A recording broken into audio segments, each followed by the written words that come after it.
Kur ndezim magnezin, ne fillojmë reaksionin midis magnezit dhe oksigjenit të pranishëm në ajër. Në këtë rast fitohet oksidi i magnezit. Barazimi për këtë reakcion kimik është si në vijim. Magnezi reagon me oksigjenin dhe fitohet oksidi i magnezit.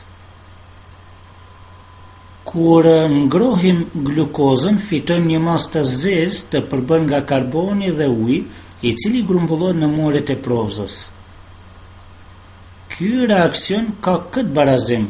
Glukoza reagon për të formuar karbonin dhe ujin. Me nxehjen e hekurit dhe sulfurit, fitohet një substancë e re e quajtur sulfit i hekurit 2. Ky reakcion paraqitet përmes këtij barazimi. Hekuri reagon me sulfurin për të prodhuar sulfit hekurit 2.